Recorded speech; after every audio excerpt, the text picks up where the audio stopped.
Margaret Badore mbadore copyright Margaret Badore. Teriyaki grasshopper kabobs. Every year for over a century, the Explorers Club hosts an awards dinner to honor the foremost explorers of our time. Last year, Elon Musk was among the honorees. This year, Neil deGrasse Tyson will win the top honor.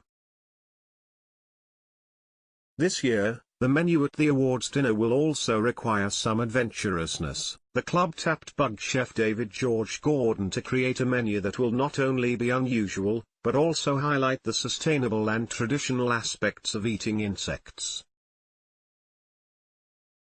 Insects have been widely discussed as a more efficient form of protein, and have been offered as a solution to food security in a world with a growing population. A preview tasting was held last night, giving myself and other members of the press time to speak with Gordon and eat some insects.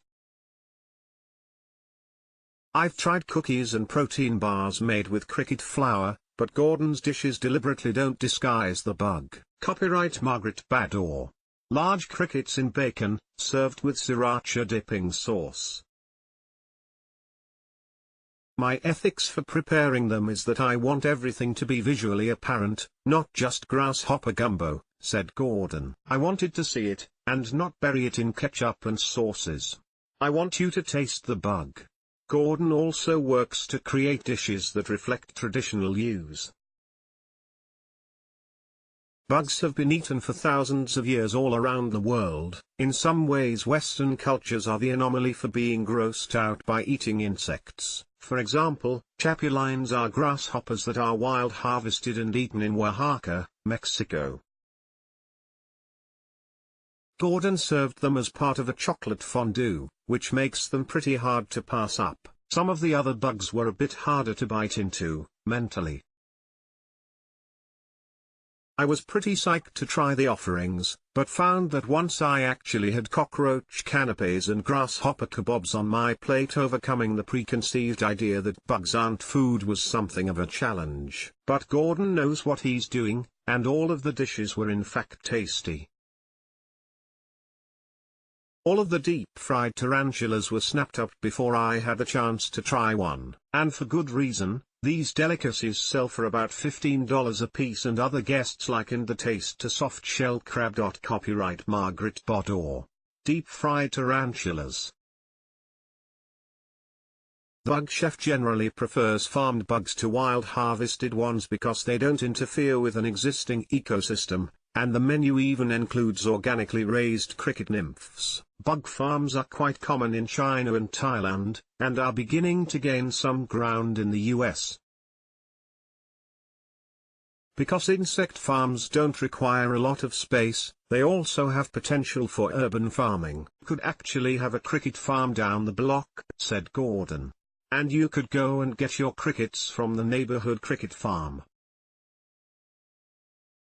It's not like it has to have rangeland. There are even countertop farms for growing edible bugs at home. Another way edible bugs could have a smaller carbon footprint than other animal products. Copyright Margaret Badore. Bug chef David George Gordon. We're going to have 9 billion people in another 20 years, and we're going to have to double the supply of food, said Alan Nichols, president of the Explorers Club. Cows and pigs, where we get our protein now, are a disaster. It's a pollution disaster, and it's going to be an expense disaster.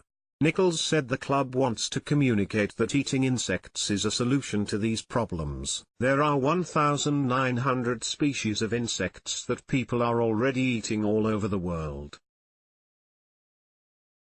Our Western attitude is that it's kind of fun maybe to get your picture taken doing it, but we don't really believe in it. There's been a lot of effort to make eating bugs more palatable to Western eating, and I can't say if wrapping grasshoppers in bacon or turning them into protein powder will be the preferred approach, but there is certainly a lot of creativity going into the work. Readers interested in making their own insect meals can find recipes in Gordon's The Eat a Bug cookbook.